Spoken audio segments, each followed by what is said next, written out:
this career is, the dancing part of it is it goes by quickly. Yeah. It's very special, and I want to be performing at my best for as long as I possibly can. But I've also found over the years that being in spaces where I know the least is one of my favorite things, because I love to learn from people. I love to hear their experiences. I kind of like being the dumbest person in the room. It's really fun in a way, because you get to just absorb. It's interesting because I find myself to be a really courageous person in the studio, but because of raising leaders, I've had to find that courage in other ways and other avenues. Mm-hmm.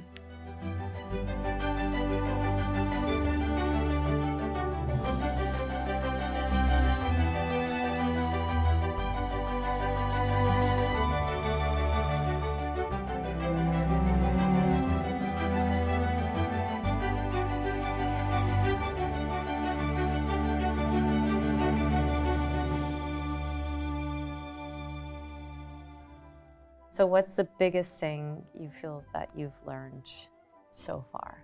I think the power of good communication has been a theme that's come up a lot when I've spoken to the various directors, leaders in this company and in other companies. Everyone seems to value good communication very highly. And then beyond that, grit.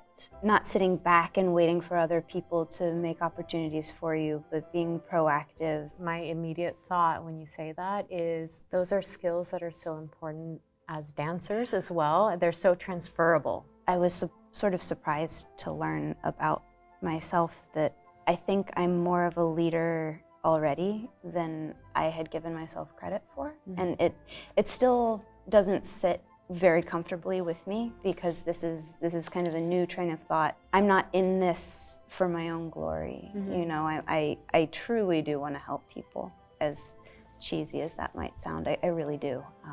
And I have all of these ambitions for other people, and I want to help them get there. And to a degree, that's sort of what I do every day, non-verbally in the studio, in a group of dancers. Yeah. So that's been nice to explore, and that's been great to sort of affirm that I was chosen for this program for a reason. How are you handling investing in the program alongside your studio responsibilities, which are massive? I love having my mind in more than just the studio. Yeah. It hasn't at all taken away from my studio responsibilities. If anything, it's only motivated me and pushed them more. And something else that I am a really big believer in is that the person, the artist, is shaped by their experiences. And the more experiences that you have, the more you have to pull from. I still am quite obsessive over what I do in the studio, so I'm still devoting a lot of myself.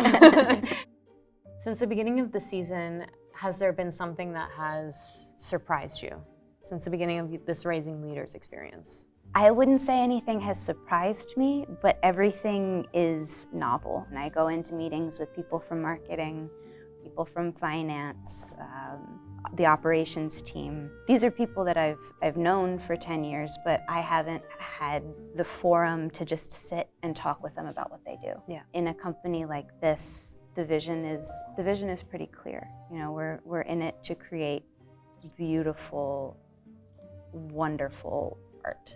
And I do have to say that's because of the vision of the artistic leadership. I think that's the value of a good, strong visionary. You can have a wide, all-encompassing vision for what you want, and you can convince people to come on board with you.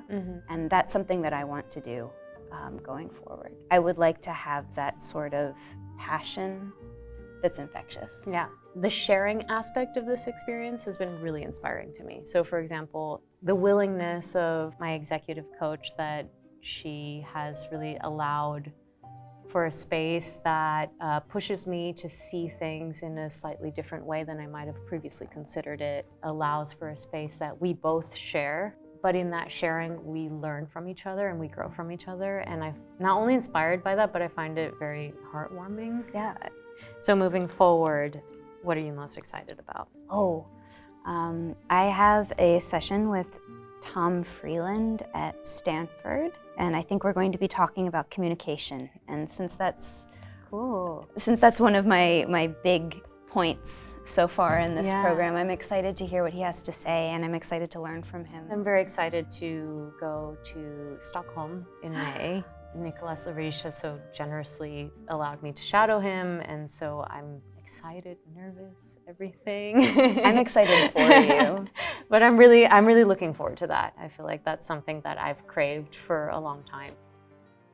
Ballet and dance, it's this nonverbal language that has this incredible capacity to connect people on kind of a cellular, heart rhythmic level.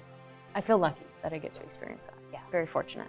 Right now, I love dancing. I'm not going to be able to do this forever, but I would love to be able to contribute for as long as I can. I don't see a future for myself not in the arts. I think that's what led me actually to apply for this program, because I believe in the arts. I really do.